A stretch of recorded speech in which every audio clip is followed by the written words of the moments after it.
Okay, hey guys, welcome to the live. Thank you guys all for being here. Sorry for running a bit late. Kent did need to restart his phone and then it seemed to work. So But still not right away. It still took a few minutes to kick in. Yeah. Yep.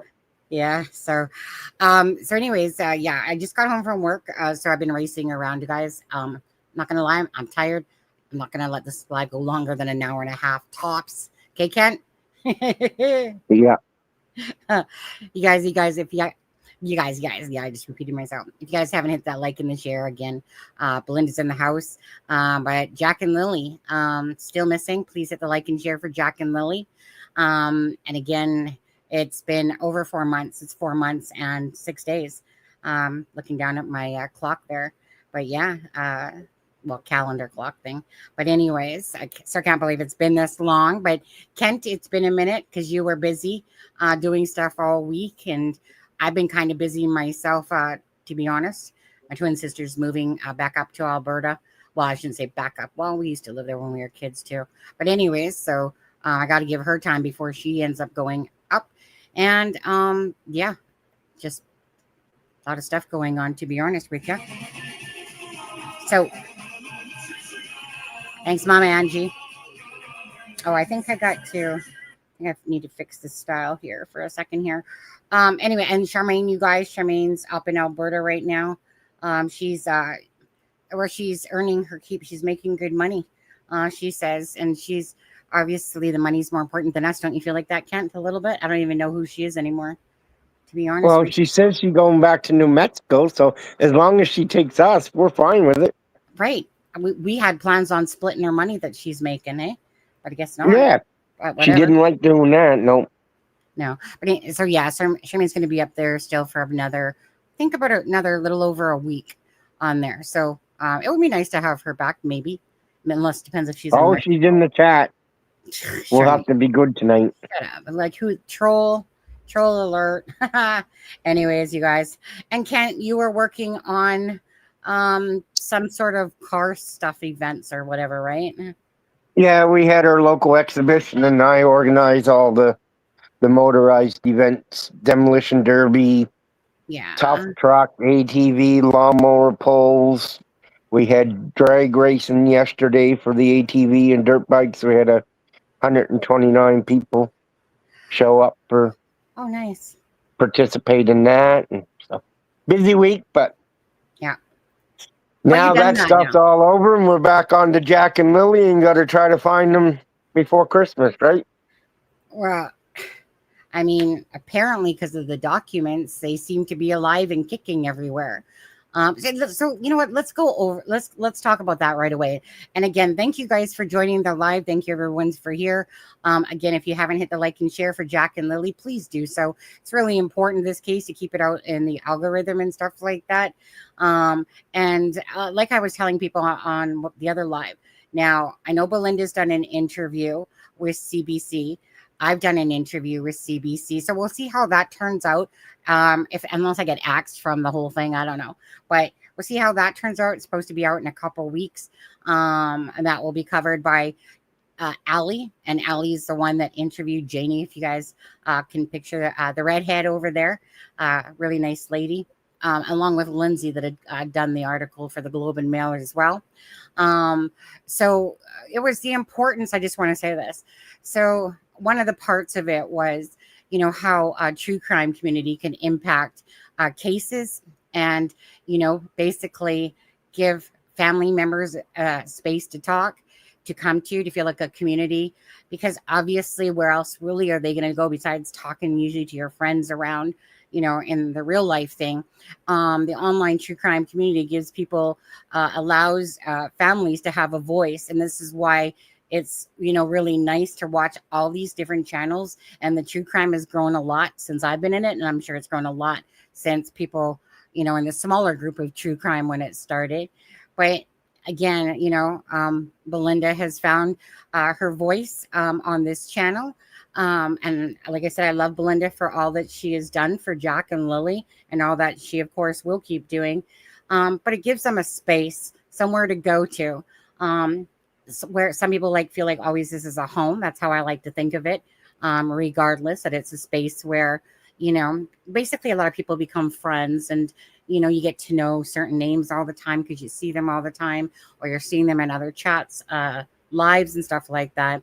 But the beautiful part of this is, Kent, just kind of, I just want to touch on this because I think it's important. So someone like yourself was in chat originally, and from how you've grown just from that to what you have done for Jack and Lily, just yourself, is like moons away from when I first talked to you, and how much you're doing, and how it brings people, especially like in the community, together, that live in Nova Scotia there, that work hard to do, like you said, the auctions, and the just the all of it, to be honest with you.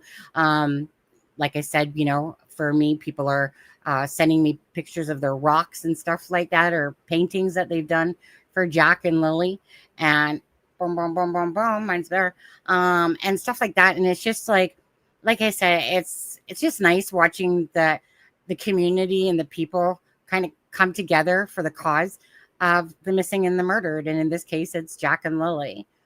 So I want to say again, seeing you on the news yourself, showing all these wonderful posters and stuff like that.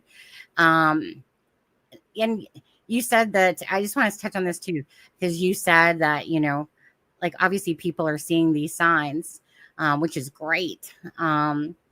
So for that part of it, like, don't you think it's kind of nice to watch and, to see the communities come together, whether it's Facebook group, that come in here, or watch other channels and stuff like that, and just even yourself? Yeah, well, like I say, I watched YouTube, and mostly it was firewood or homesteading channels. Before this, when this case hit, like I say, you contacted me and said, listen, would you be interested in joining the live sometime? I said, no, I don't think so. And then he said, well, she said, I bet you will before we're done. And I said, well, maybe, you never know. Yeah. And then a couple weeks later, you were doing a live, and there was people that just didn't seem to know about the area, Mm-hmm. and they were going by what was stated from people that live halfway across the country or planet or world. Yeah. And I said, well, maybe I can offer something here. Mm. And so that was when I accepted and got into that. And here we are today. And yeah, like, I would like to have, I'd love to have a photo tracker or photo tracker Yeah. that everybody, sometime or every time somebody looked at the sign, I wish we could record it somehow. Yeah. Because, and I never really thought of it that way until this weekend or this week at the exhibition, but we had a sign on each entrance at the admission gates that people had to drive by and was going to have to see. And in 5 days, there was over about 7,000 people through the gates. So that means that there was 14,000 eyeballs that seen these signs. Right. And that's just here. And knowing that we have probably 30 or 35 out across the province of Nova Scotia, Right. it gives you hope that somebody might remember something. Remember something, see something, say something, know something. Yeah. Right. Because I mean, at the end of the day, it all makes a difference, right? It just all makes a difference. I always say this in my life: anything better than nothing is something. It doesn't matter what it is. It's better than nothing, right? So obviously, the more people cover it, the more people talk about it, the more people see it. It just, it keeps in someone's mind. If it's out of sight, out of mind, right? That's why it's very important to cover the cases and to keep them, in the public's eye. And that's why it's great that different creators cover different cases, right? And it's only growing. And I always recommend this. I want to say this, okay? There's a lot of people, honestly, doing YouTube is not that hard. So if you have any knack for that, you want to be a voice, I always strongly recommend just start a YouTube channel, right? If you're interested in the true crime, just start a YouTube channel. At the start, people are pretty rusty, but whatever. It doesn't take very long to understand just actually how simple it is in a lot of ways. But you have to be somewhat video savvy, or like me, do lives when you get tired of doing videos, because videos take a lot longer than lives. Okay. So Ken, moving on here. I want to talk about a few things. But one of the things I want to talk about is, how do you feel the vibe that you're getting a lot from people now with these documents? And the reason I'm saying this specifically is because, right, the documents, although there's a lot of redactions, people are seeing that everyone basically, besides Janie, because she didn't take one, have passed the lie detector test and stuff like that. So now we're seeing a lot more, sightings or spottings, and, more of that they're alive. Anyways, bottom line is, what do you feel in the air after these documents have been released? There's still a lot of skepticism around the documents. People are willing to believe them, but I would say 90%, if not more, of the people that are willing to say, all right, I believe the documents, they are also qualifying that with the statement, yes, but that was as of July the 16th. Correct. And another week, we're going to be into September 16th, and we're going to be full 2 months beyond that. Mm-hmm. And like I say, it's the skepticism that is there still. I still have faith that the Rcmp know what they're doing and they will get it solved. However, I'm also sitting here willing to state that if this case gets to a 1 year mark, Mm-hmm. I would be having the same skepticism and I don't know what the proper word is, but towards the Rcmp.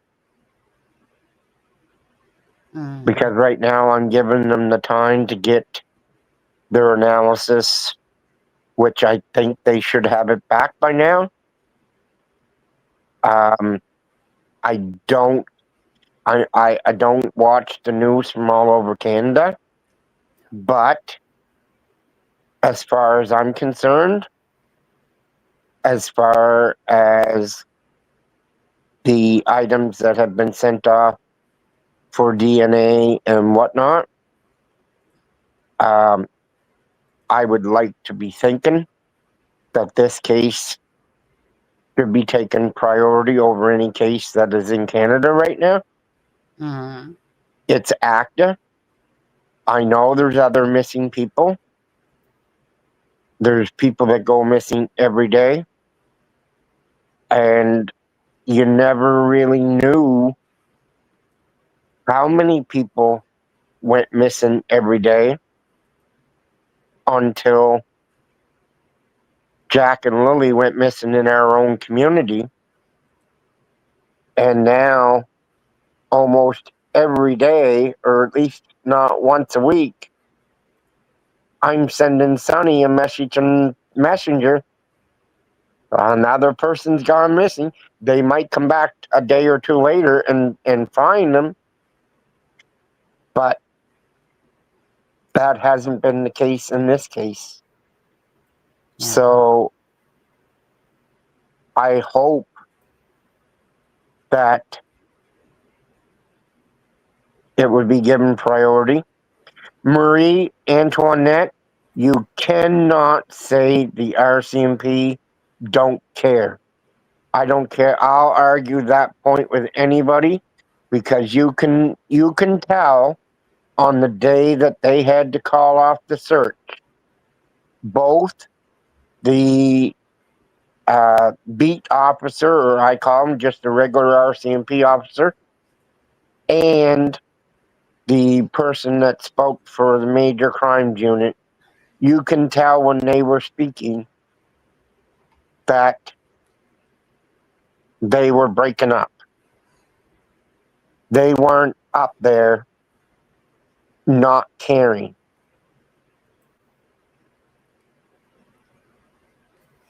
Yeah. I wouldn't, I don't, I mean, that's not my word I would use, because definitely they'd care. Now, let's say, if some of them can be incompetent, maybe sometimes, but I, like, of course, like, they're not perfect. Maybe they made some mistakes, for sure. Perhaps we don't know what they know. But I wouldn't say that they don't care. A lot of them do care. Besides, there's some shitty ones in every job that don't care about their work, Yeah. But definitely. There's only one perfect that we can say that's close to being perfect in this world, Me? and he's our God. Shit. Okay. There's nobody else. So okay. I was gonna say, let's see, and Janice, sorry. I mean, I know I talked to Tint. I don't know what posting you're talking about, personally. Some lady claiming that they're in the landfill. Don't know anything about that, myself. I mean, you're gonna make me mad. why? I Oh, think, as far as this case goes, it couldn't happen, people. yeah. I went through it. Go back and watch the different lives. In Pictou County, it could not happen that unless they were completely cut up into little wee pieces, because our garbage gets sorted not only by machine but by humans. Our landfill is just a transfer station. Our landfill is closed. So, and they're very strict. We only get one black bag of garbage per week, 2 recyclings, and 2 clear garbage bags. And the only reason why you get 1 black bag still is for personal items. Everything else, and then, like I say, it gets picked up by the garbage truck once every 2 weeks, goes to the landfill, gets put through a machine, they blow through it, separate the organics and all that stuff. The organics get grind up into a grinder and made into compost, and our garbage gets sorted, and anything that can't be composted gets loaded back on a truck and trucked off to Geisborough. There you have it. Implausible. Yeah, I just want to say, by the way, too, don't forget, tomorrow night, I'll be on the Drunk Turkey Show. I'm not sure if it's me and Kent or just me, but we'll be either both or just me, but I will be on the Drunk Turkey Show tomorrow night. So I just want to make sure that you guys know that. I seriously have to look at my Facebook messages. Not exactly sure when it is. All I know is I said I'll be home to be able to do one at 5, and I'm pretty sure that Daniel from the Drunk Turkey Show is 2 hours difference, or is he 3? I always forget. Anyways, I'll let you know later on there. But okay, so can't say I watched that one. Yeah, I mean, there's, I just want to still say, is that I know the documents are out there, of course. A lot of me, sure, their statements are their statements. Doesn't mean they're true. It's just their statements. As for the lie detector test, I honestly, whatever to those, to be honest with you. I'm looking at this from this very start of this case. And there's, regardless, right? We're only seeing portions of it. We don't know where they're at this moment with the entire case. But my thing is this, is that regardless, I'm still looking at all the things in documents, Rcmp stuff, of course, the news and stuff like that, and my own brain.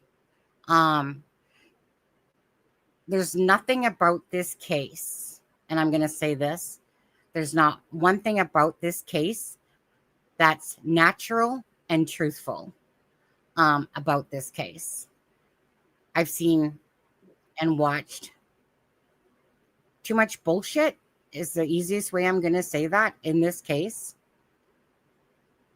to forget that stuff. Now, granted, all I want is the truth for Jack and Lily. However that truth comes, I don't actually care. I just want the truth and answers for Jack and Lily. That's what the whole point is, first and foremost. So regardless if it's family, regardless if it's a neighbor, a stranger, in the woods, whatever you guys want to deem it as, all I know is that there's nothing truthful about this case at all. And I would be going against my personal grain of thought if all that humongous, not just little, but humongous red flags. Now I want to, the red flags are like, they're like Mount Seymour for this case. It's ridiculous to me about a blanket that Daniel lied about and said it was planted. Malaya just leaving the property. And that's it. Left the property. That a mother doesn't... Go ahead. But somebody had to put the blanket there. Absolutely.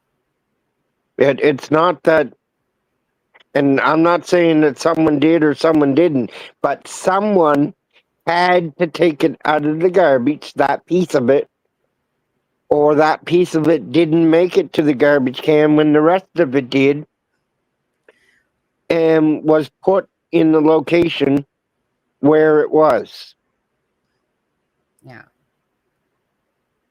And what was this? Belinda says, I was watching Nova and she showed the paper and Thursday is missing. I haven't watched Nova, so I'm not really sure. Do you know what Belinda's talking about?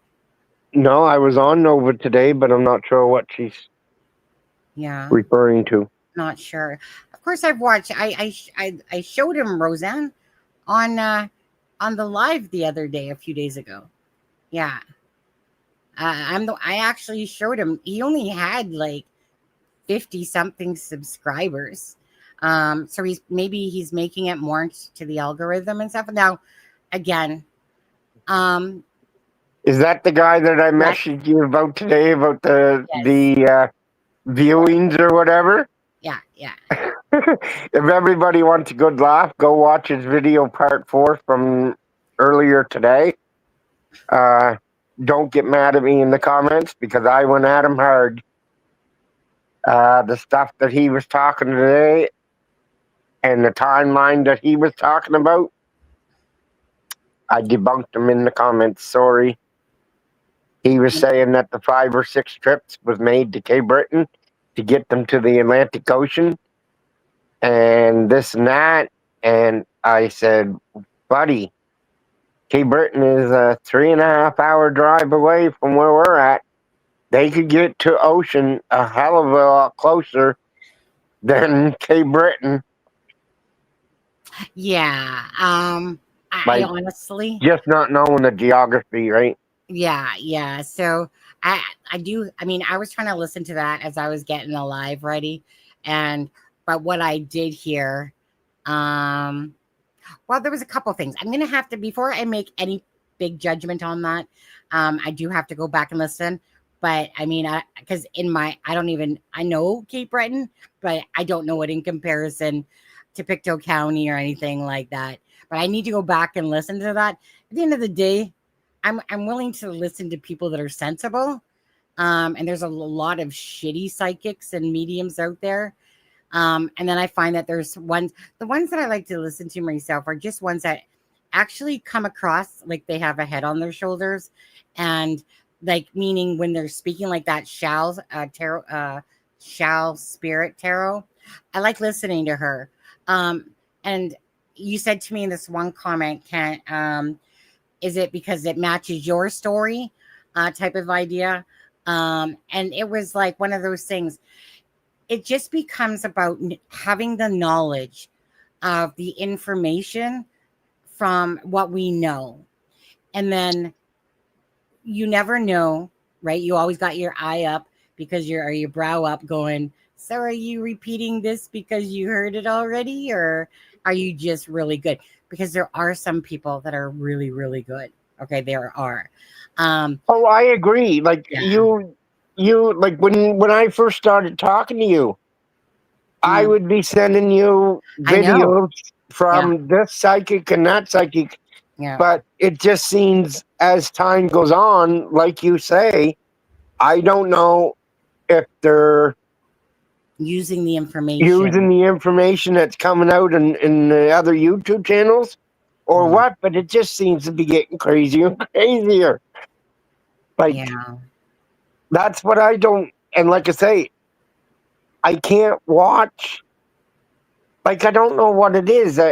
Like I used to sit down and when this all started, and I was watching everybody that created the video, even the AI junk. I'd watch it, I'd report it, whatnot.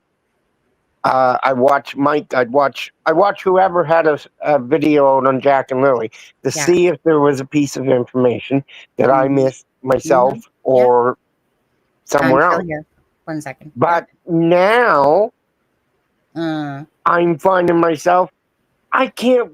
The only one that I can sit down and watch a full, and I don't know if it's because of the length, that's probably part of it, but the only one that I can sit down and watch a full video or participate in, except other than Sonny's, is Michelle After Dark.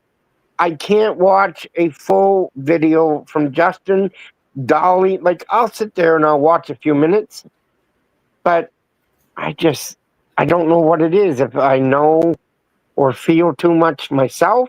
Yeah. You know, the one thing, so I'll agree with you on that. Michelle After Dark, when she does her videos, they're the perfect length. They're not too long.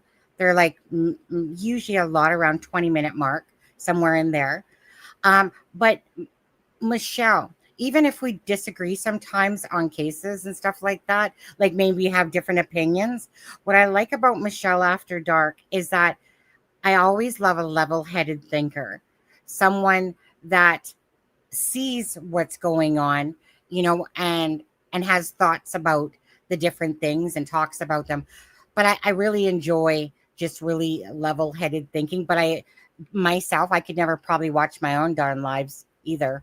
Honestly, I'm just not equipped ADHD wise to watch anything probably longer than 15 or 20 minutes before I'm already thinking to do something else typically. But I do enjoy Michelle After Dark. um, there was a few YouTube channels when I was asked on CBC, like if I would recommend anyone else and stuff like that. I gave about 4 different names. She was one of them, on there. But honestly, I still want to say this. If you want to talk about one of the biggest, and I don't say one in Canada for sure, one of the biggest brain fuckeries, that a case has, with a bunch of just twisted, abnormal bullshit going on, this is the case. This case is ridiculously stupid on, and but the thing is that it's not that people so much, no, they do, don't get me wrong, okay? The minute a case happens and it becomes big, people hop on any train, it doesn't matter. Whichever way it's going, the crazies will come out too, and they'll start instantly blaming, accusing right away without even having anything besides one day of these children are missing. But what started to me, in my eyes, all this is Daniel. He created this web of inconsistencies and weirdness and malaya, meaning those two in themselves. I don't care what anyone says. Their actions to me, regardless, are so sus. It's not even funny for their actions together. And it reminds me of trying to pull teeth. And I think about all the actions of Daniel Martell. And I'm sorry, but no matter what, like I said, he might be the most innocent, guilty person, or innocent, guilty, innocent person, whatever. But the actions I've personally watched myself in the 4 months, these don't equate to truthful people by no means at all.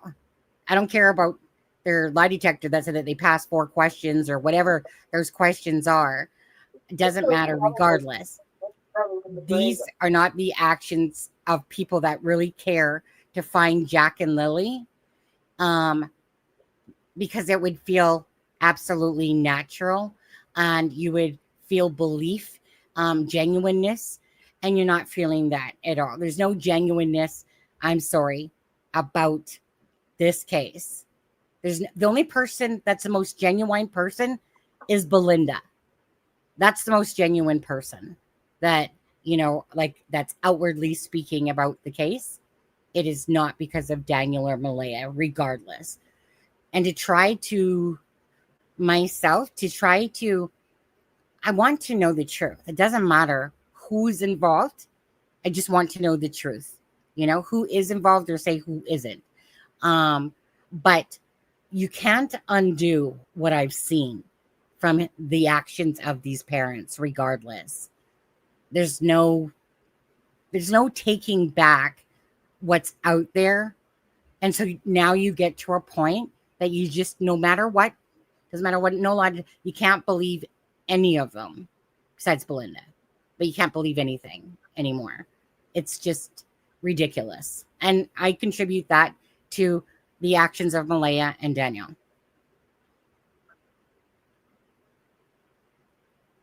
Do you agree? Yep. Or you might think differently. What? I said you might think differently. Yeah. I totally agree. Like, we can say that Daniel created the craziness by making different statements in different channels. And he was out there for probably a good month and a half, maybe 2 months. And I'm starting to believe more of what Sonny says. And it doesn't matter what they say, as long as there's family members and or connected people talking about it, then it will stay alive. So if Daniel had went quiet, the same as Malaya has, yeah, where would we be? We would have absolutely nothing. That is true. And I mean nothing. The case would have been dried up and seriously could have been considered a cold case by the end of May. because there was nothing else coming out, and we didn't get nothing else till mid-August, and what we got in mid-August was as of July the 16th. Yeah, I mean, you go ahead. And I was going back and looking over the documents a couple of times, and if there's any law enforcement around the chat, this isn't specific to any part of the investigation. So if you can listen and answer the question, I think would help us all. But in referring to Janie's lie detector, it said her physiology wasn't suitable. It didn't say that she didn't take the test. It said that the officer who administered it wouldn't feel comfortable in making a comment on hers because it was like inconclusive, or so I don't know if I'm getting that right from the documents, the way that it's worded, but I know that we've all talked about it and said that Janie didn't take the test. Correct. But going back and reading the way that it's written, that's not what it said. It said that the officer wouldn't want to make a comment on her test or something like that. So I don't know, and I'd like to know if my thinking is right on that or if I'm wrong. But yeah. My personal opinion. Well, on that one, I don't believe she took the test. I can't remember if she said it in DT show about that, but I recall I think that no, she didn't take a test. But I'm not going to say that with 100% certainty on it. But I think that she said something to that in I want to say in DT chat. I could be wrong. As for do I think they're out in Saskatchewan? No, I don't. I believe the children are dead. I don't believe they're alive. Myself. I would, just like anyone, I would want the best answer to happen. But do I believe that all these sightings, might pick up and stuff like that? Yeah. Do I think that they're alive? Absolutely. I don't. I'll leave that 1% chance of a Hail Mary that they will. That would be the ultimate, of course. But do I truly believe that they are? Based on everything? No. Nothing to me makes sense myself. Everyone is entitled to think whatever they want.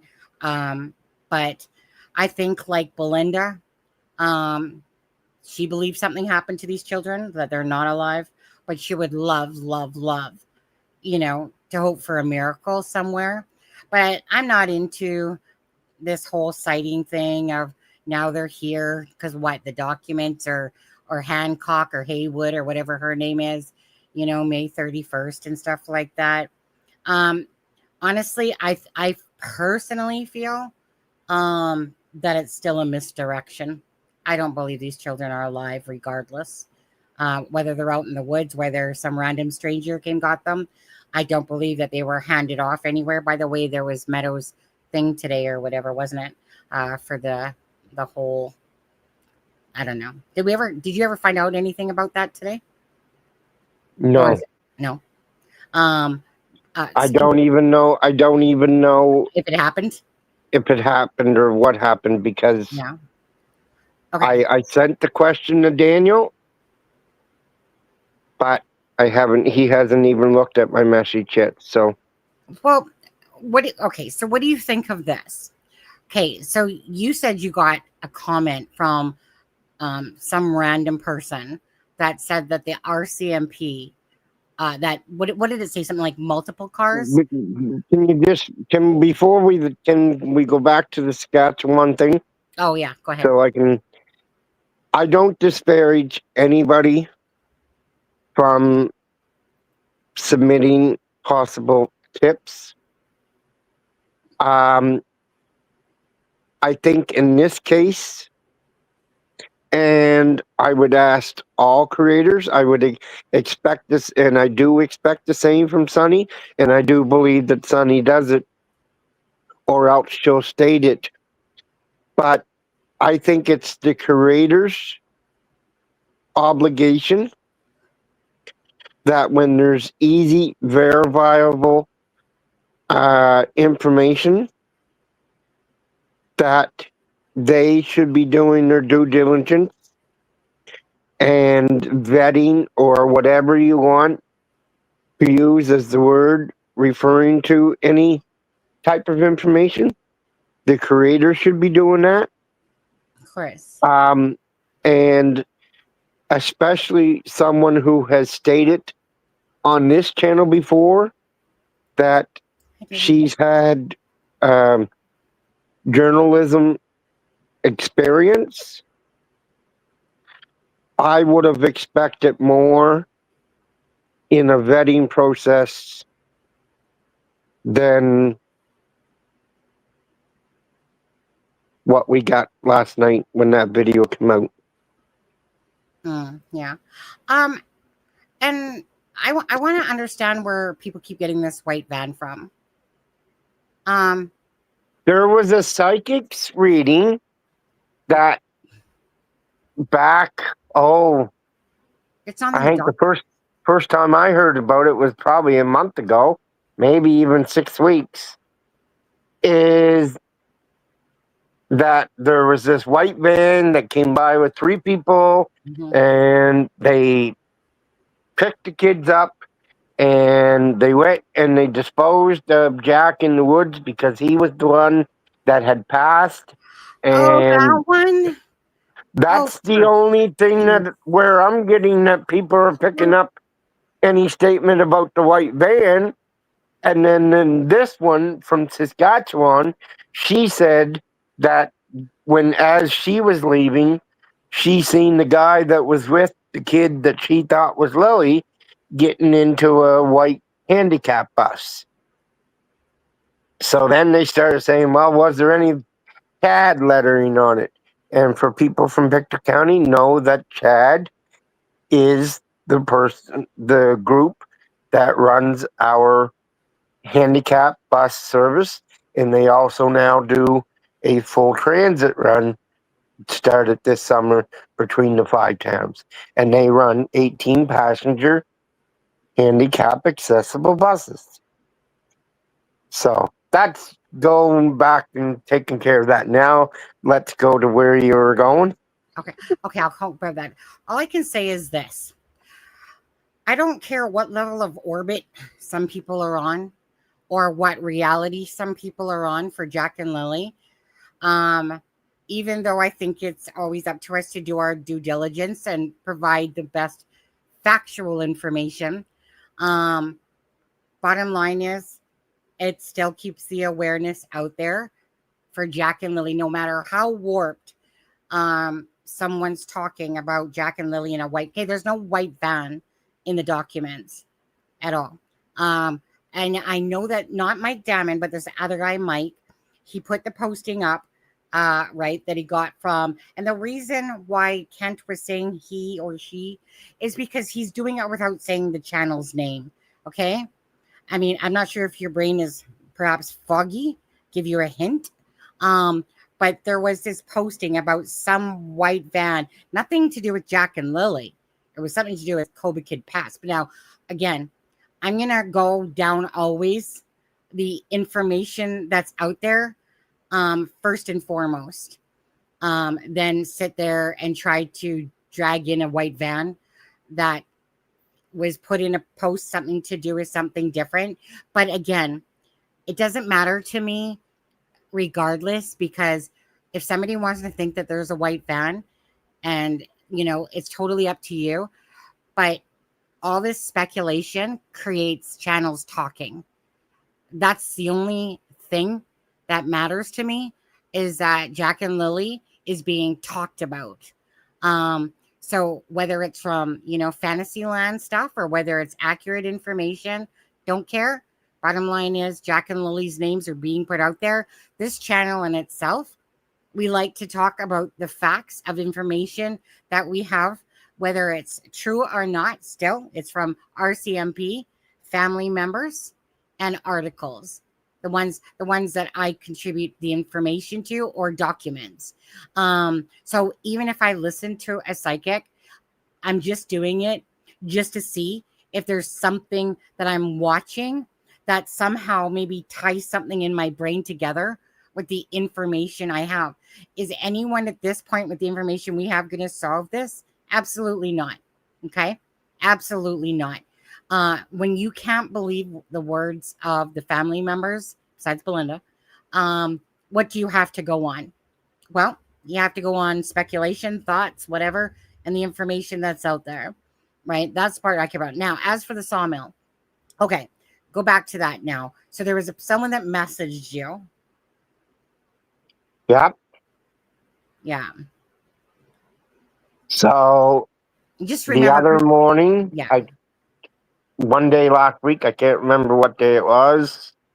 I wake up in the morning and I get this, I think it came by text, but text, you said. I went back looking for the text today and the text should have been still there.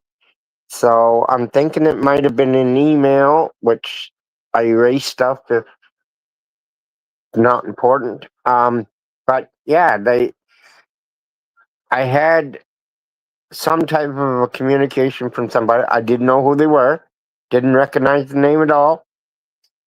They asked me a couple questions, and then they said, "Did you hear that Rcmp were at the mill yesterday morning?"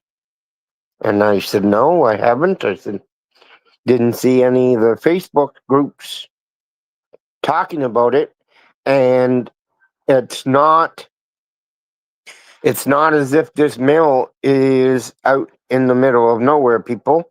There's houses on all three sides of it. I think myself that somebody would have mentioned it on Facebook if there was more than one car there.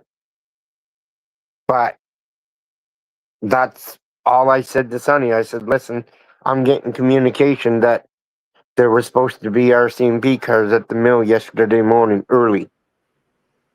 Can't tell you any more, can't tell you any less.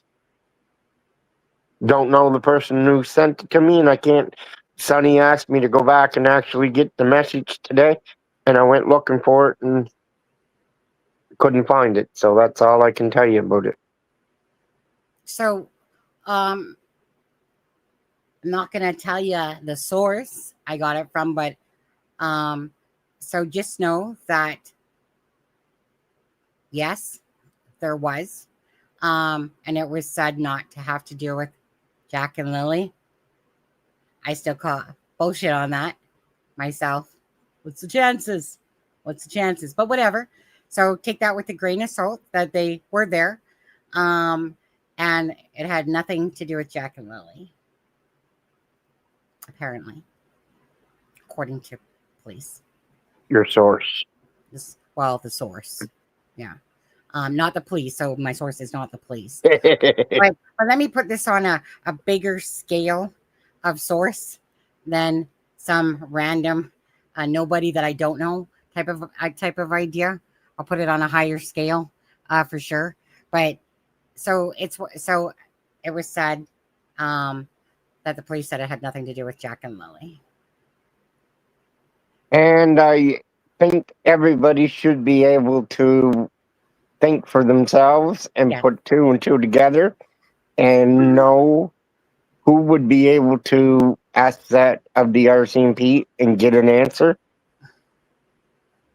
on there. So so bottom line is, I mean, take it however you want. That's all I was told about it. And again, I mean, if you don't believe it had nothing to do with Jack and Lily, then it didn't. If you do, then so be it.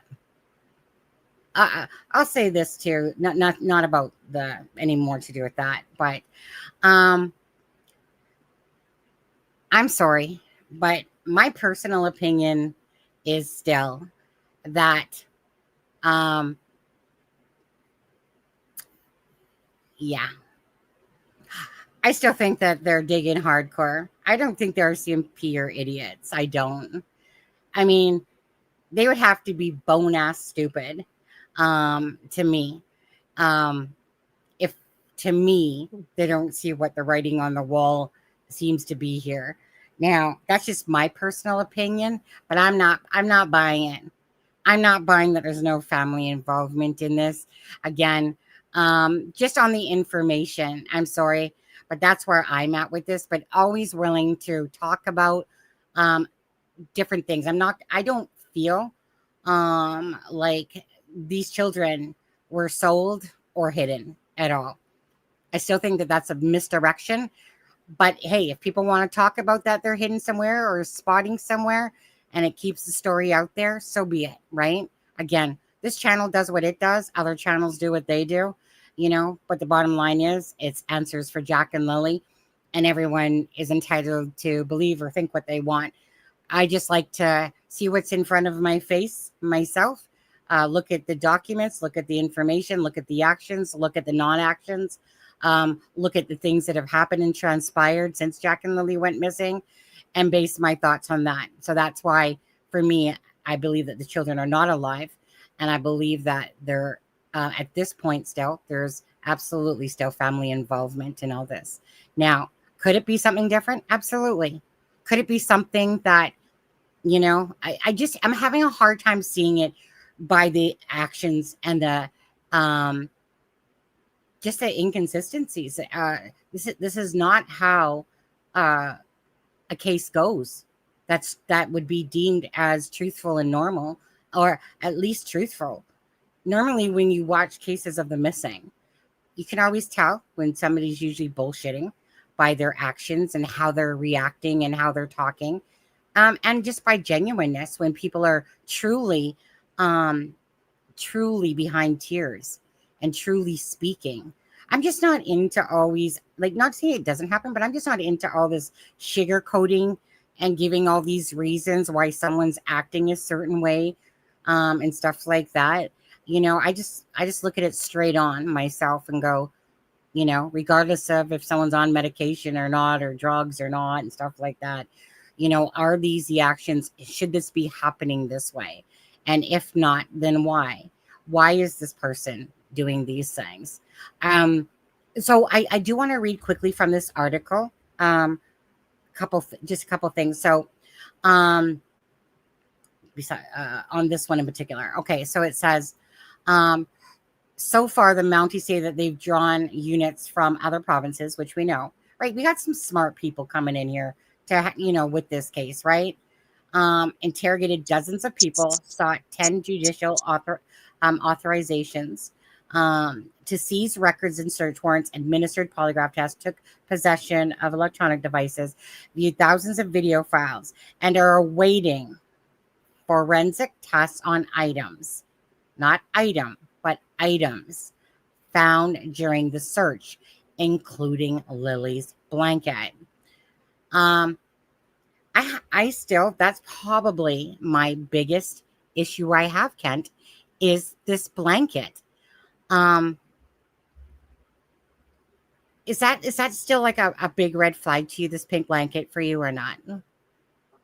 No, it never was for me. Why? Because I believe that, one, the blanket was planted. I don't have any other natural explanation of how it could have got to where it was got. And the reasoning that I believe that they're doing forensics on the pink blanket is to see if there's an unknown DNA sample. Because if there's an unknown or unsuspected DNA, which We know that they have Jack and Lily's DNA because they took the kids' hairbrushes and toothbrushes. We know they can get Meadow's DNA. We know they can get Daniel's and Malaya's DNA and Janie's if they want to. So the 6 people, because we're told by everybody that nobody ever went to the house hardly, as far as family goes, or friends. So the only reasoning that I can say that they're testing their blanket to see if the DNA comes back that it's only those people's DNA on it, or if there's an unknown source. And if there's an unknown source, then I think that they would start looking to the broader family and whatnot because a Joe Blow down the street isn't going to know that blanket was put into the garbage and go and dig it out. Now, if it was sitting on the side of the road in the open, then I would say yes, anybody coming along could have picked it up.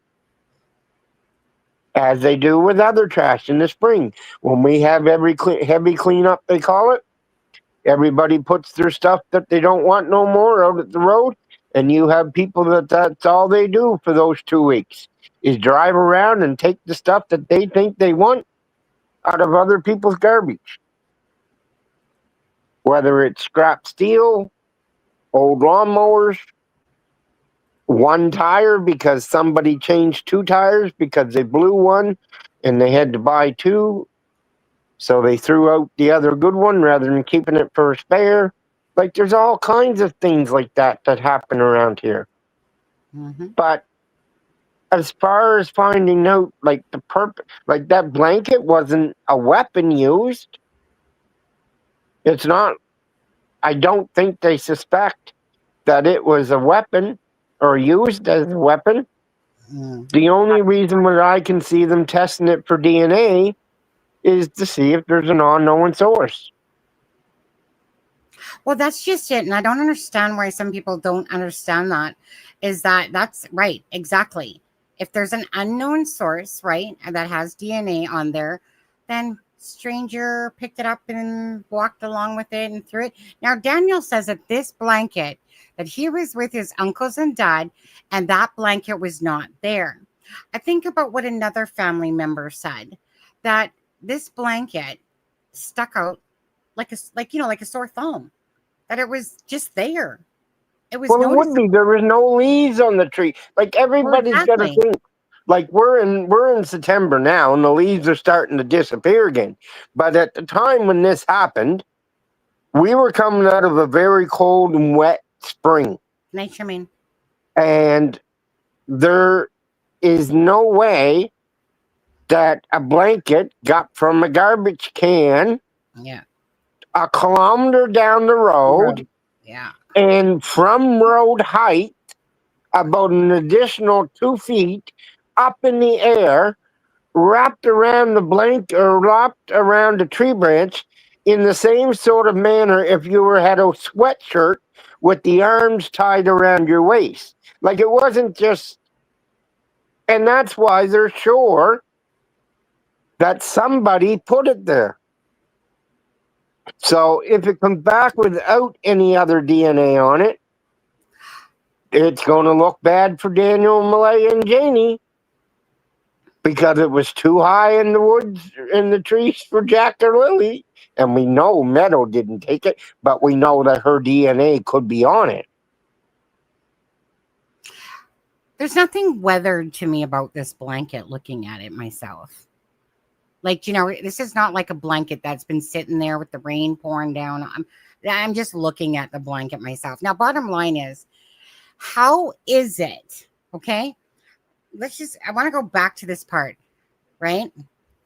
The blanket, Daniel takes a rip out of the blanket, Malaya says, according to her story, because there was a piece missing because Daniel ripped it off and they used it to put over the door. Okay. Yes, they had it up on the door to stop a draft, which is common around here. Right. I used to do it in the shop all winter. Over my garage doors, I would have blankets at the bottom of them because the building moves and you'd always have a half-inch gap. And when the wind blows the right direction, the wind would just blow the snow right under the door.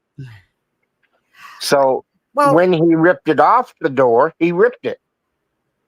So he threw it in the garbage. Mm-hmm. Okay, so because I want to go back to this. Okay, so picture this, if you will. Okay, so Janie says that she saw Daniel put it in the garbage can, right? The other piece. Okay. Yep. The other piece. So she says that she not only saw it, but she said, and this sounds so strange to me, but you know, because you don't want to make the garbage too heavy. Wait, what garbage too heavy? You're putting a freaking blanket in it. You're not putting a freaking brick in it. You're putting a blanket. But anyways, so Janie is saying that I saw Daniel when he put that in the garbage, okay? In the bag, okay? You don't want to make it too heavy. But anyways, so ask yourself this about the blanket, okay, guys? What are the chances that Jack and Lily go missing and that there's a blanket inside of the garbage can from a week before? And somehow this pink blanket, this other piece, miraculously becomes part of the case as well. Okay? This blanket was not out there, sitting there for months or anything. Again, the big part of the blanket is in the garbage. And so this blanket, according to Daniel, wasn't there in the morning. Who cares? Still, bottom line is, this blanket, next thing you know, suddenly becomes part of the investigation. Coincidence? I don't think so. Okay? There's no coincidence in that a blanket, and then Daniel and his brother, right? Oh, guess what? Let's go. Oh my God, the other piece is in this garbage. At no point has one of them said that, you know what, this piece here, you know, was somewhere else and some bear got at it or anything like that, or that some bear got in the garbage. Okay. This blanket, right, became part of the investigation because of the blanket that's in the garbage.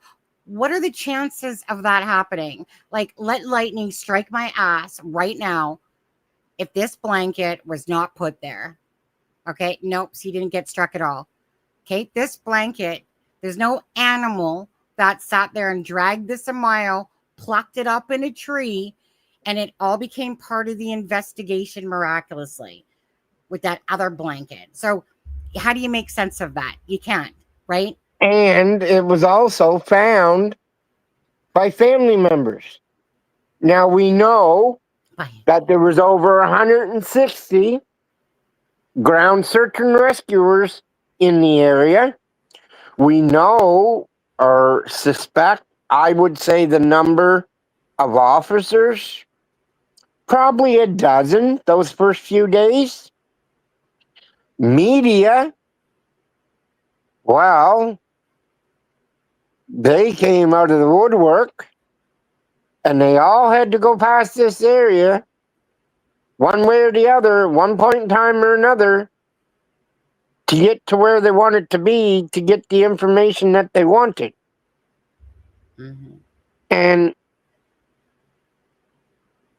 so, how did it appear? It's not a magic trick. Well, that's what I don't understand. I don't understand when Drippy, sorry, Drippy, I'm going to pick on you for a second. I don't understand how someone sits there and goes, in my information, like, you can think whatever you want, of course. The only relevance this blanket is that it shows that how paranoid a person on drugs was thinking everyone is framing him. I don't get that at all, because I don't get that either, because if that would have been the case, he would have been the one that found it. He would have, if he would have wanted that to be part of the case and be a distraction, he would have been the one that found it. Absolutely. Then you could question that, but it wasn't him that found it. This is absolutely important to the case, because, like, going back to what Ken said, if it only their DNA is on the blanket, right? Okay, now granted, maybe a squirrel popped up on the blanket, and they find a squirrel hair, but who knows what will come back from this?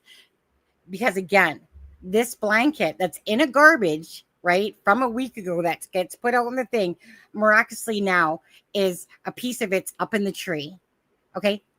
And it becomes, who put it there? Who put it there? Was there an unknown source of DNA that's on this blanket that they won't know? Or is there only the family's DNA on this blanket? Again, Daniel's own words. First of all, he denied that this blanket was Lily's and said, no, it wasn't. Of course. So I want to say this quickly. So what is an LOL blanket? An LOL blanket is a blanket for a person, not a doll, that features graphics or designs of popular LOL surprise dolls, often made from soft, cozy materials like plush micro Rochelle, and available either in lightweight, throw, or comfort, or a weighted blanket for relaxation. Okay, so no, Drippy. What? No, we're going back to Drippy again, and it doesn't matter if it was never in the garbage. Yeah, it doesn't matter. It don't matter if someone took it off the door other than Daniel. Right now, we're told that Daniel took it off the door. But whoever took that piece of that blanket, their DNA is going to be on it. So if it's somebody different than the 3 people on the property when the kids last went missing, or the 2 kids themselves, but you eliminate the 2 kids' DNA because they're not going to reach the point of where the blanket was. And throw it up there. So you got 3 people. If it comes back that there's a 4th person's DNA, and they'll be able to tell, they won't be able to say who it was, but they'll be able to tell if it's a familiar, a match. Yes. And once it's a familiar, a match, then they will start looking, all right, which side of the familiar is it on? And that's why I say the DNA is taking so long. Because not only are they looking for a non-known DNA source, or confirming that it's only Malaya's, Daniel's, and Janie's, and then they're going to hone in on them. But if there's an unknown source there, then they got to do more testing to see which side of the familiar it's on, and then they're going to go to that side of the family tree, and they're going to start asking other people to submit DNA samples. I was gonna say, like, Drippy, let's get real on something. That's what they said. That doesn't mean it's true. Remember where your sources are coming from. That's from Daniel and Malaya. So unless No, she got another comment further down saying it was never in the garbage can. Well, that's what I'm reading. Oh, okay. It says that was part of a blanket was ripped off when you put it in the door. Like in the fall, they tossed the rest of the blanket out in the spring. Again, how would you know that they're even telling the truth about that blanket? Okay. Daniel himself said, Daniel said, first of all, it wasn't Lily's blanket. Okay. There's no way you can not know that that's not Lily's blanket, first and foremost, from the fact that he put right? Both of them claim to have put it in the garbage, but Janie, right? She's the one that literally said, I saw Daniel put it in the garbage bag. Because don't make it too heavy, Daniel. Because mother, she doesn't mind her own, according to Janie, she doesn't get up in their business. That's not what I'm seeing here. I'm seeing a mother that lives on the property. She can hear voices easily. I'm sure that she spends a lot of time out there with her son and knows exactly what's going on. Whether what the kids are doing, what Daniel's doing, if Malaya was picking her nose, she probably knows that as well. Who knows? All I know is Janie does not portray as somebody that minds her own business, because first of all, this is her child. They're on this small little, not property, but the area between the trailer and that. But she literally tells you about this blanket. Okay. So on that one, to actually believe that Malaya's and Daniel's story is true. Who knows? I'm not going to take any of their words anymore. What for? They haven't proven. But Malaya did say, and of course, this is Malaya's words too. Malaya said that her family didn't even know about this blanket. And that's probably truthful. Why? Because her family never ever really came to visit. Right? Haley hadn't seen her sister in a couple of years, really talked to her a few times or whatever, but really there was no communication. Malaya said that herself. Again, Malaya's words, yes.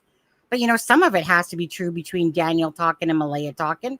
Now, I agree that Malaya's family probably didn't know nothing about this blanket, but Daniel portrayed it that people from Malaya's side basically planted it to look at him so that Malaya could hide the children.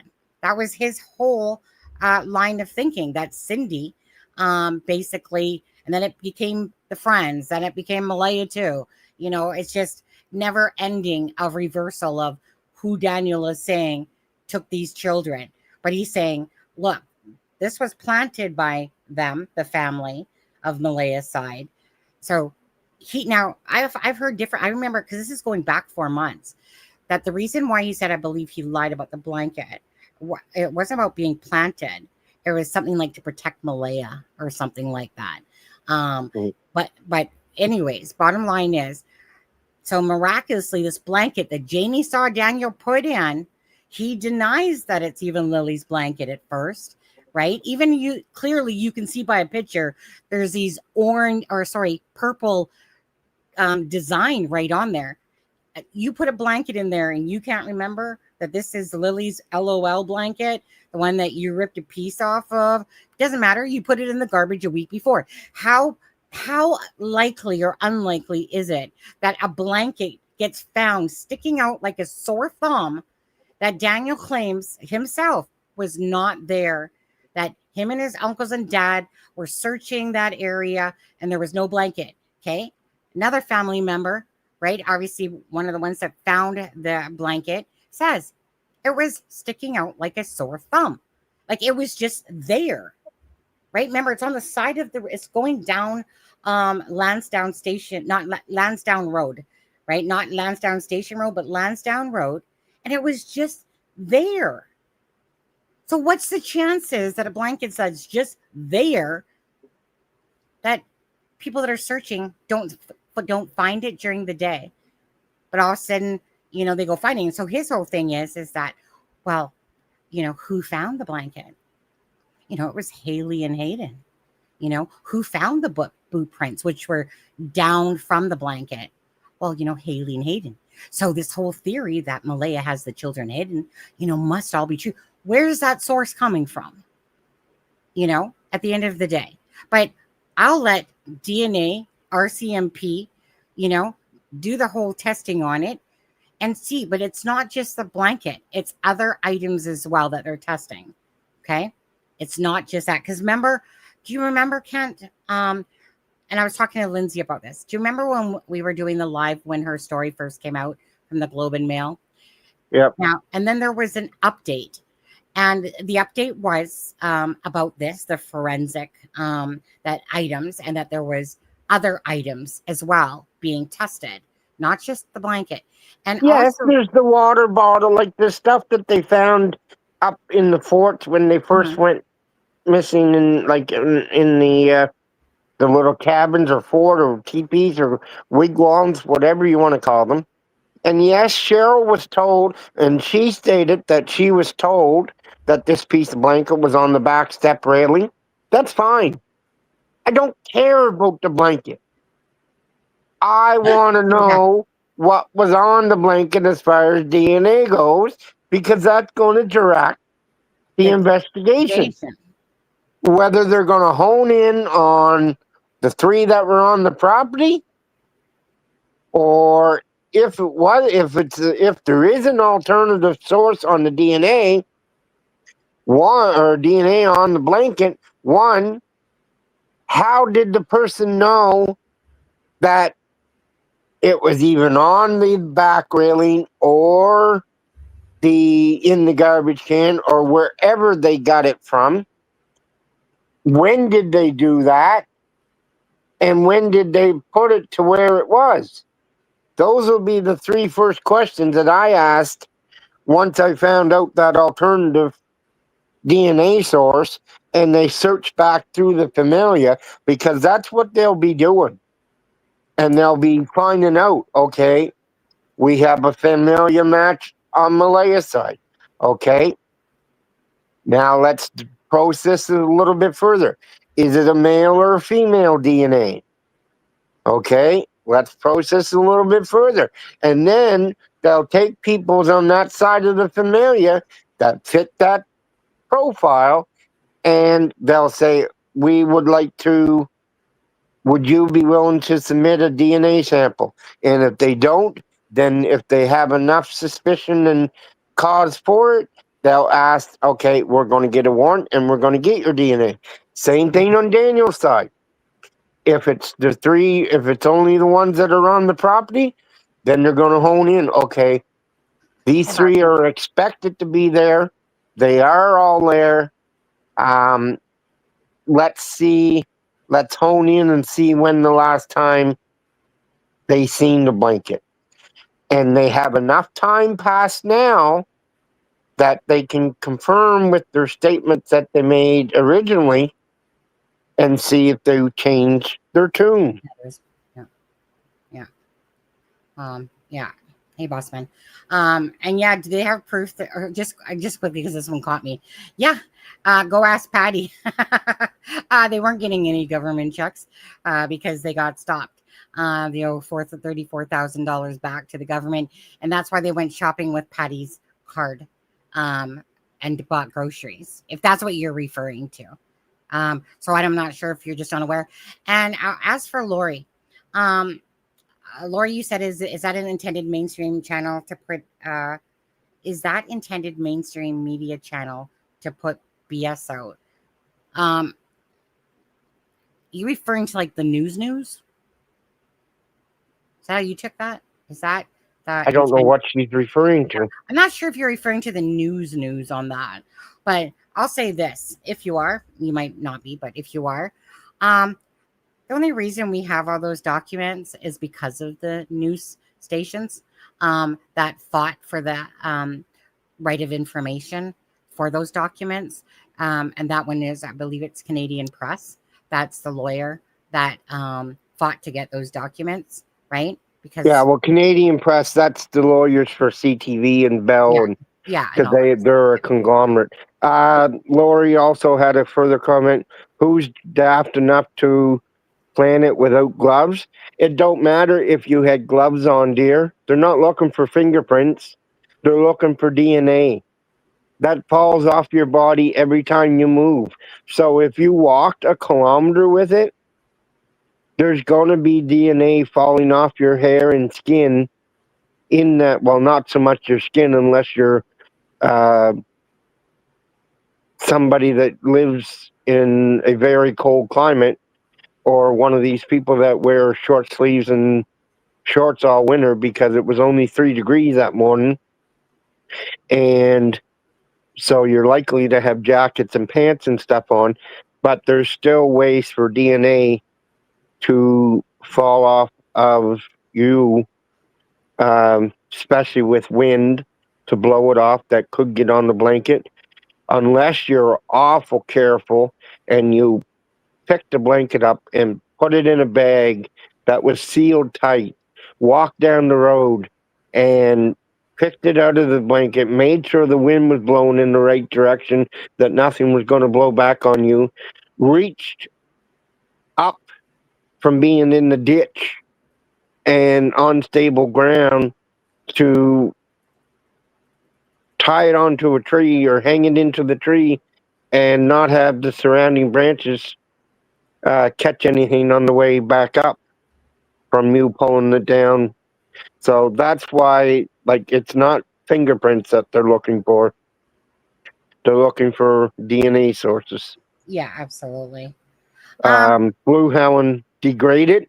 No, because the rain, it was a little mist that morning, but it didn't rain hard until that night. Like, it poured Friday night. I bet you we got 4 or 5 inches of rain and heavy wind on Friday night. It rained all week off and on, but the blanket wasn't there all week. Nobody seen it the morning when the kids went missing. It was placed between there in the morning when they went missing and around 4 o'clock when they had the afternoon briefing.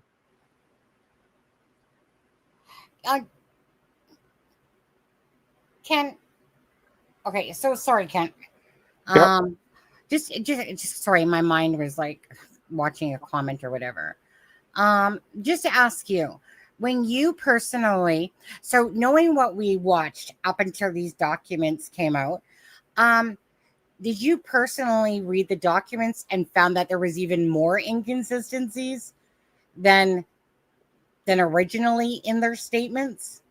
Well, I haven't read the whole document yet. I read what we read on the live. That's pretty much it. And yeah, for the pertinent information. And I probably read 2 or 3 pages myself beyond that before the live. The biggest things that I got is, yes, there's discrepancies because Patty states that they were there early in the week, but it could have been 2 or 3 weeks ago. Well, we know they were there that week because they got the card and they went and bought groceries on Wednesday night. Yeah. So that was a good one. Another good one that I couldn't understand is when she said that Daniel stayed out the car, because obviously Daniel went and stayed and watched Jack and Lily, because when Malaya went to get the license plate for her car, she took Meadow, but she left Jack and Lily at Patty's. So how could Daniel have stayed in the car when the car was going to Malaya? Yeah. So that was another one. Knowing where Patty lives in Truro. I don't know if someone's in the chat and can tell us whether Malaya has a status card or not. But if she doesn't, then there was a DMV place within 10 minutes of where she was. Why did she drive 25 or 30 minutes across town, depending on how many green and red lights you hit, to the one furthest away? If she has a card, then I can understand that, because she went to the Millbrook Reserve and put gas in. Yeah. So therefore, she wouldn't have. They only put $20 in the car before they left Pictou County.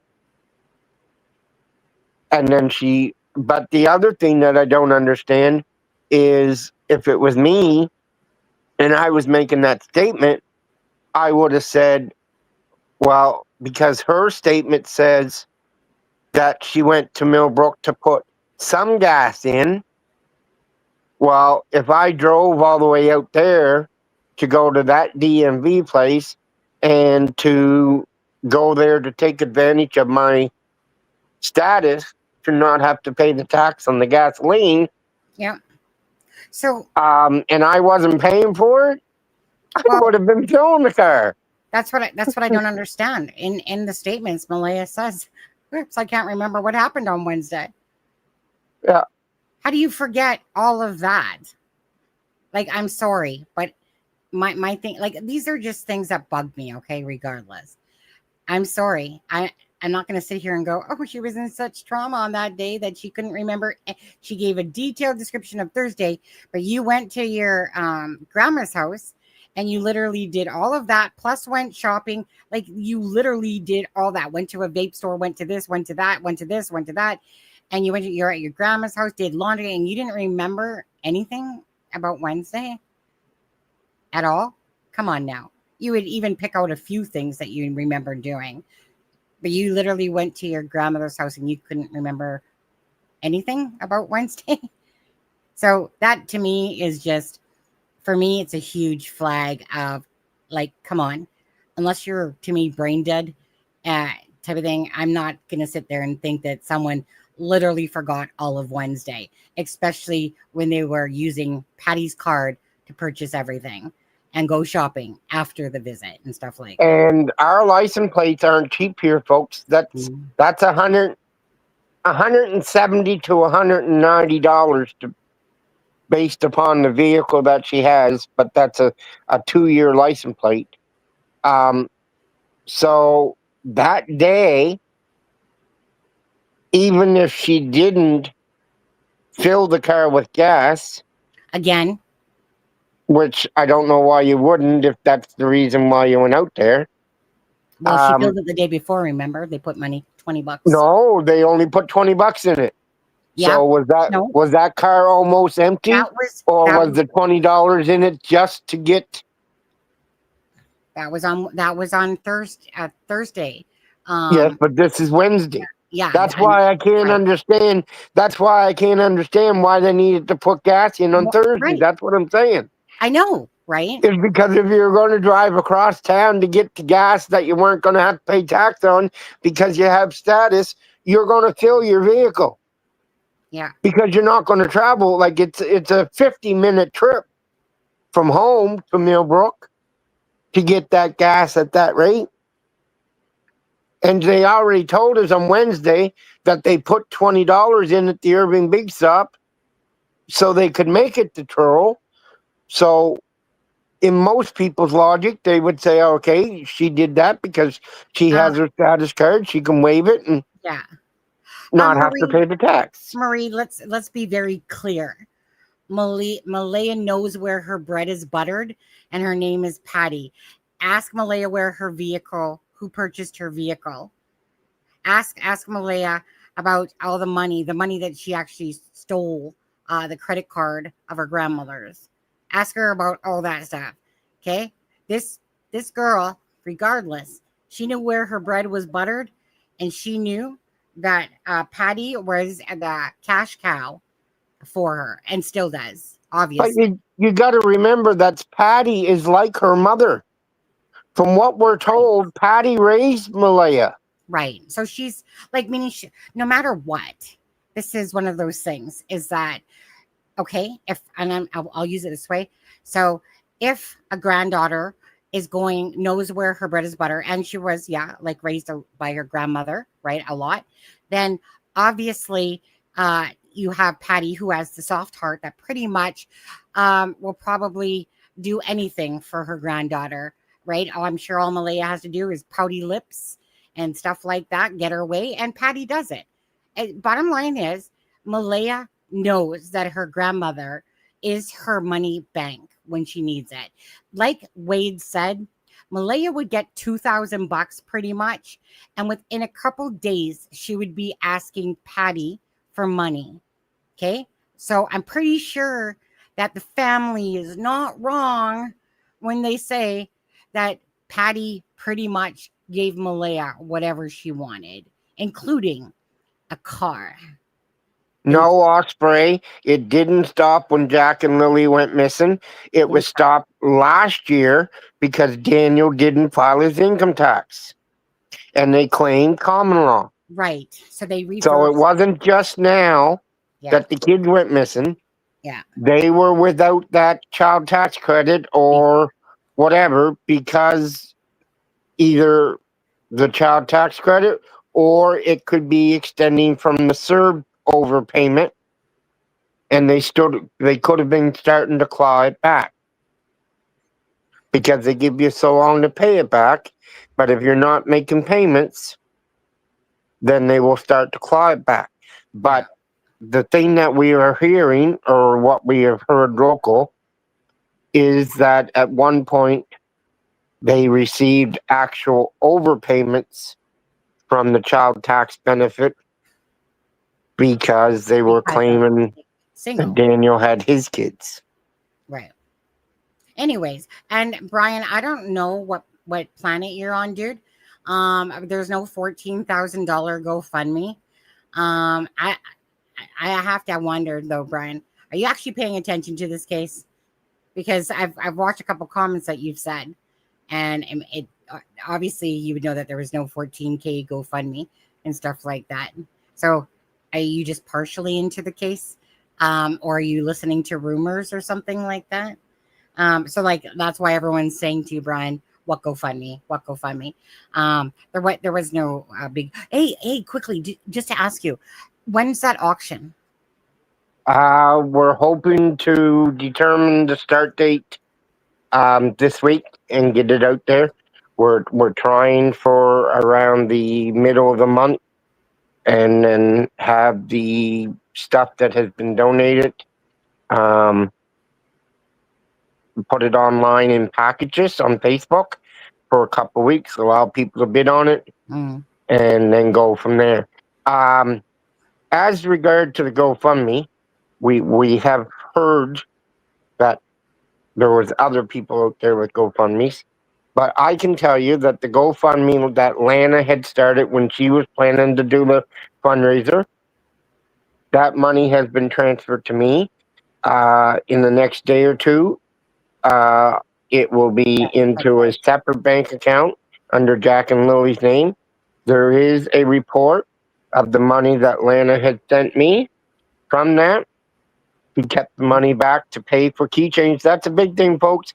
Keychains are printed or are done. So for those of you that ordered keychains and the ones that haven't received anything yet, we're going to hold off a couple days till we get the keychains so that we can send both your keychains and bracelets out at once. For those people that contacted us that we have to resend bracelets to. Ken, just quickly, Brian says he lives in Truro.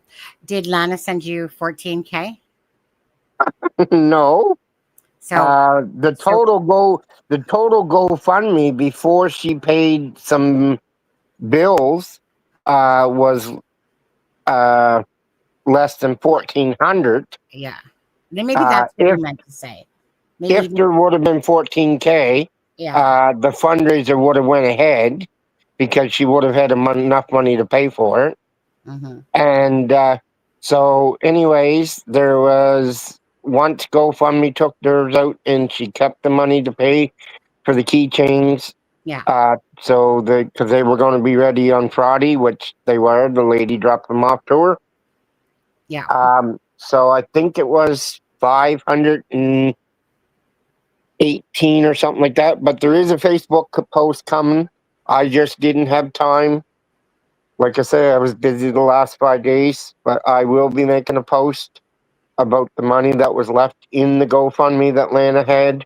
She has transferred that to me, and a spreadsheet of the costs that she paid and the remaining balance, and then the donations that we have from other people.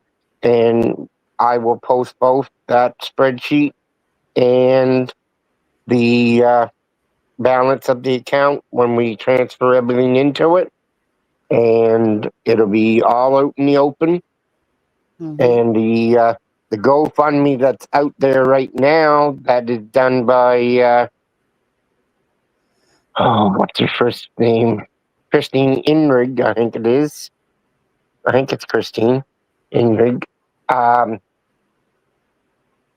I haven't seen it even be shared or anything, so I think there might be 100 or a couple $100 in it.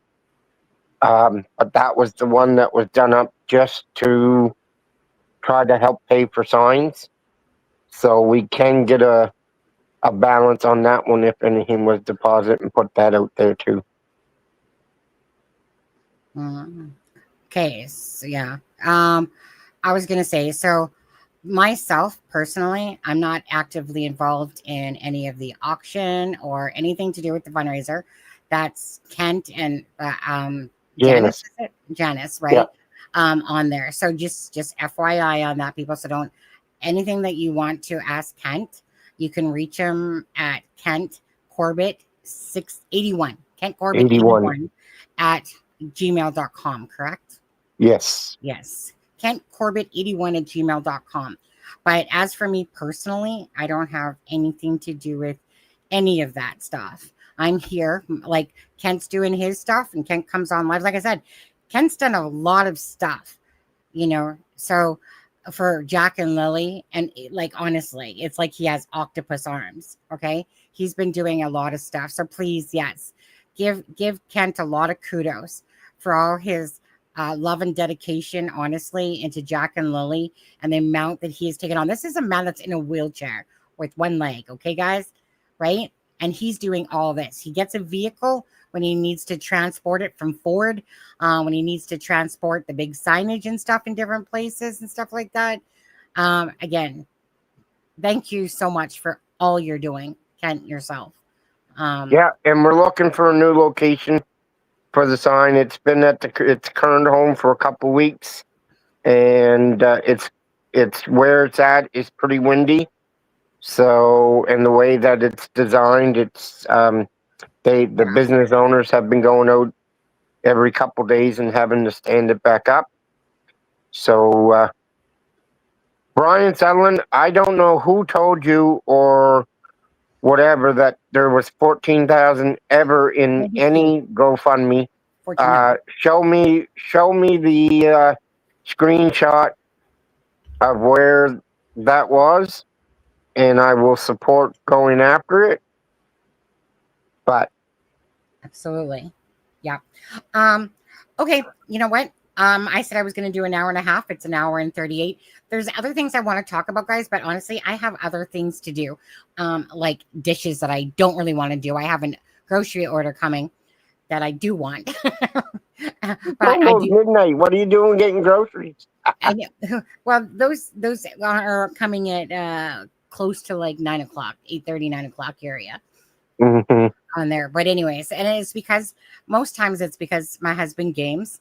So it depends what I'm doing. So because I was doing a live, but my husband has his, what does he call it? His raid hours for his gaming and stuff like that he does. So it's between me getting home from work, all that stuff. Depends on when the grocery order comes. But in saying that, I mean, there is lots of other things I do want to touch on, but I'm just going to have to spread it out. But tomorrow, and I'm going to check with DT on this one. Tomorrow, either me and Kent will be on the Drunk Turkey show with Daniel. But I still want to say this first and foremost. Nobody has been charged with anything for Jack and Lily's disappearance. So it's just a matter of what we think ourselves behind all the documentation and, verbiage out there. My thing is that I'm going to hail it all. Now, even though Daniel and Malaya might be guilty of misleading a timeline, perhaps in the morning, to save their asses from looking that it was a longer timeline, could very well be the case. Still, I'm open to the information that shows what happened to Jack and Lily, regardless of anyone's responsibilities. I just want answers for Jack and Lily. Jack and Lily, I can't stress this enough. They deserve answers. These two children, above any other good adult or shit adult in this case, deserve answers for where they are, what happened to them, and who's responsible or who's not responsible. That's what I care about first and foremost, is that these children deserve to have answers as innocent human beings and beautiful, bright-eyed children with these gorgeous smiles. It's so hard to fathom what we're watching, which I call fuckery, is what I call this, to be honest with you, is that what happened to them? Will answers come? As Kent said, these cases, if it takes a year, that they got shit going on, really. Sebastian Rogers, same thing, right? Year and 18 months, same idea. There was an update with Sebastian Rogers that I do want to cover in another live here. But anyways, so other than that, Kent, was there any last thoughts that you wanted to say tonight? And again, I missed you, buddy. Charmaine, I missed you out there too. I know you're sleeping. Melissa as well. Love you, girl. I do miss you up on lives as well, Melissa. But I know you've been going through a lot of health issues and working and all that stuff. But anyways, maybe sometime in the upcoming future here, you can join us on a live as well. But Kent, I missed you. Like I said, I missed you, buddy. I know it's a week, but it's kind of nice when I have somebody else up here to shoot the shit with, and talk, and just, And the only thing that I'd like to add, and I'll keep you updated, but I'm gonna have phone calls back from CTV, CBC, and Global News tomorrow. perfect. We're hoping to do a story around buddy benches before the buddy bench goes to the school. Right. We're just waiting for the school plate to come for Charmaine's bench, and once we get that on, the school board guys are starting the work that is needed to where it goes. But there's protocols that even the school board people that are installing it, they have to come to my property and pick it up. I'm not allowed to take it there and leave it. So they'll come and they'll do their inspection and stuff here at my place. But before we do all that, hopefully before we put the plate on, because Jack and Lily's name is visible, we hope the news outlets will pick it up and just do a story in general on buddy benches. Because we don't want to eliminate the fact of it being able to be accepted by the school as a memorial.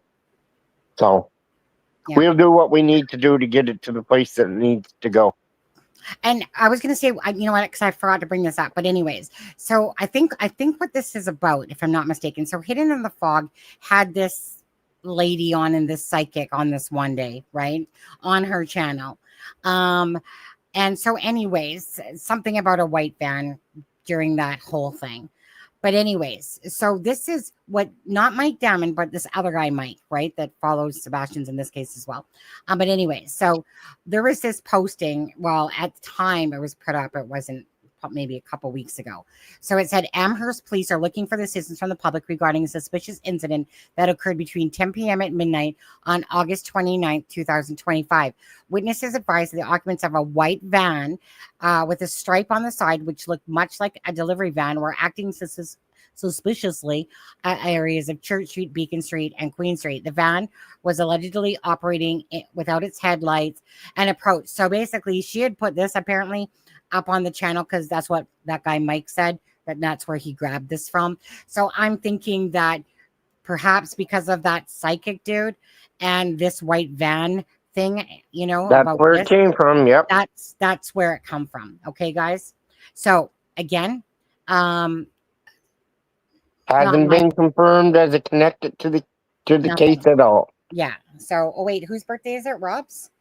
All right. Go ahead, Kent. Happy birthday. Birthday to you. Happy birthday to you. Happy birthday, dear Rob. Happy birthday to you. And many more. Bomb, bomb, bomb, bomb. All right. For happy birthday, whoever birthday it is out there, Rob's, apparently. Have a happy birthday.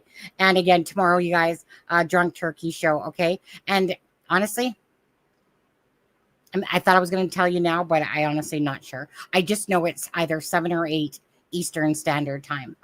And someday this week, if, like I say, if you want to check out True Crime with the True Crime Cafe with Daigle, I don't know what day it'll be. I sent them the documents on Saturday, and he asked me to go up again, and we're going to discuss the documents. So cheater.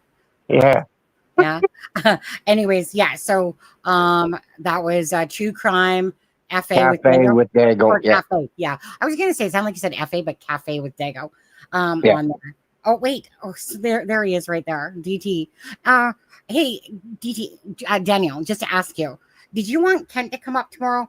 Don't feel bad if you say no. He's used to rejection, aren't you? From me. Just kidding. Yeah, I'm not worried, but if you want me to, I can. Well, I just wasn't sure because usually, Charmaine pops on. So I just wasn't sure if he wanted, your conversation as well, or if he just wanted to hog me to himself. I wasn't sure on there. So let's just ask him since he's here. I kind of call people out like that on the spot because I just give an honest answer. Yeah, no, yeah. Yeah. So if you don't want Kent, don't worry. His feelings won't get hurt. He's too busy being a little hoe for Cafe Diego. See you then, GT. Let's see what he says. What time did he say? It said 7 p.m. Central. So what Central. time? Right, That's he's Central. Yeah, I knew he was Central on there. So that's 10 o'clock Atlantic. They 2 hours behind us. So that would be, I guess, a lot. Wait, let's keep it. No, Drippy says 9. Okay, so sorry, he doesn't want you. Yeah, he's been talking to me in the background, so he knows everything that I have to say anyway. I know. I know. He's a little sleuth there as well behind the background scenes. But I'll have Kent another night. Yeah, so basically, he loves you, but not this time. Okay? Yeah. Yeah. No problem. Yeah, no problem. Streamlabs attack. Okay, you guys, again, please hit the like and share. Please always do it for Jack and Lily on this. Again, whether people are talking about that the children are hidden or whatever, again, conversation about Jack and Lily and keeping the story out there regardless is very important to these cases. If it wasn't for the drama side of things and stuff like that or speculation, trust me, these cases would go cold very fast and no one would be covering them. So it's very important to hit that like button again and that other people cover the case and stuff like that. Keep it talking. Documents make it relevant. New articles, new different things. Always keep making it relevant. Family members talking and stuff like that. DT says, I don't really like Kent that well. So I probably won't have him on a live, but it was something similar to that. Pretty sure that's what he said. No, he says down below, I'll have you another time. Yeah. You have a great insight. And yes, we have. Yeah. Obviously, you can't read between the lines. I feel you can't read between the lines there. Right. I just transposed it for you. Yeah. No. Okay, you guys take care. See you on DT tomorrow night. And thank you again. And other than that, yeah. So see you tomorrow night, guys. Thank you.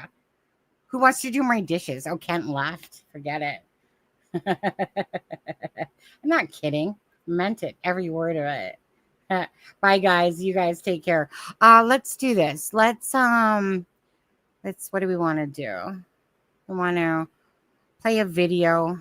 I always hate watching these because they just really always bring it home. No, we don't want image file. We want video file. Okay, I haven't started working on the video yet, so nobody panic. I just got a lot of stuff, but don't worry, I will get that done, but it's not like it's just an easy thing to do. So I'm just going to play that little piece of this song again for on our way out. So sad. In the woods where shadows lay, such a sweet song too, isn't it? Jack and Lily went to play on a rainy May afternoon. Now we whisper hope soft too. Echoes of laughter fill the air, but where are they? We stand in prayer. Oh, Jack and Lily, where have you gone? We'll hold on tight through this endless storm. In our hearts forever you'll stay. With every prayer we send your way. Good night, guys. Prayers and answers for Jack and Lily. See you guys tomorrow on YouTube. Hundreds gathered